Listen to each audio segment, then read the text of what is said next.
नमस्कार मित्र आणि मैत्रिणींनो, वाचन कट्टा या यूट्यूब चॅनलवर तुमचे हार्दिक स्वागत आहे.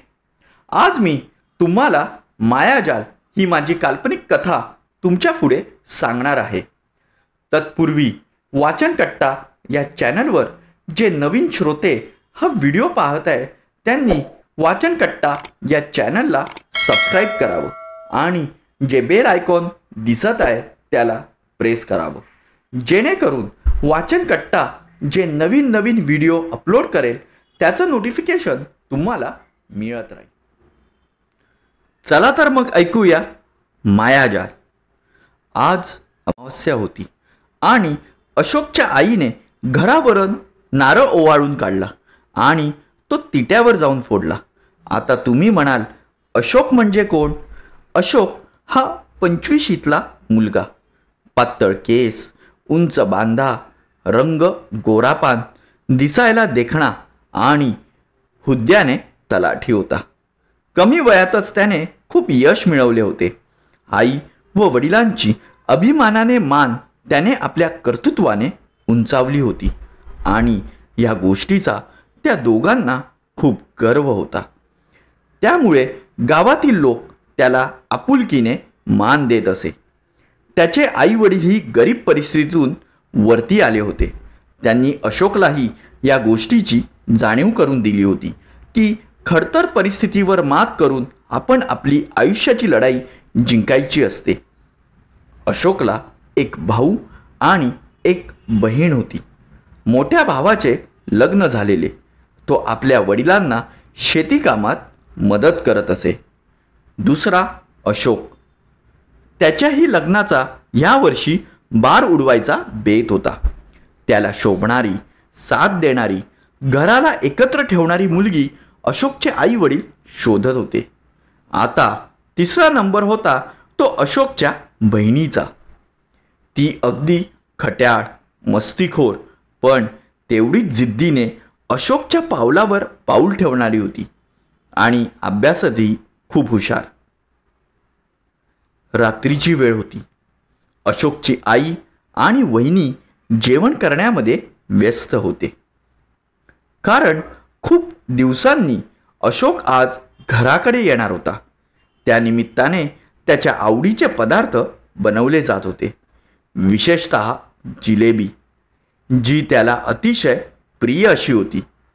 लहानपणी तो चोरून जिलेबी खात असायचा, तेव्हा वडिलांनी बहुतेक वेळा त्याला पकडले होते.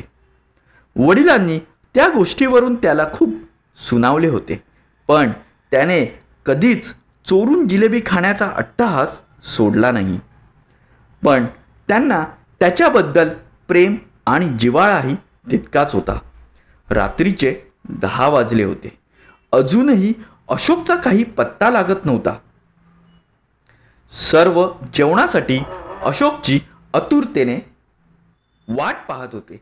अशोकच्या आईच्या मनात विचित्र घालमेल सुरू होती, कारण संध्याकाळी तिने दिवा लावला पण तो सारखा विझत होता.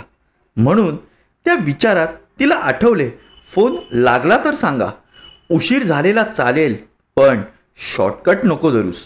वडील अशोकला सारखे फोनवर फोन करत होते. काही केल्या फोन लागत नव्हता. थोड्या वेळाने त्यांनी परत प्रयत्न केला, तेव्हा फोनची रिंग वाजली आणि अशोकने फोन उचलला. अरे अशोक, कुठे आहेस? सर्व तुझी वाट पाहत आहे.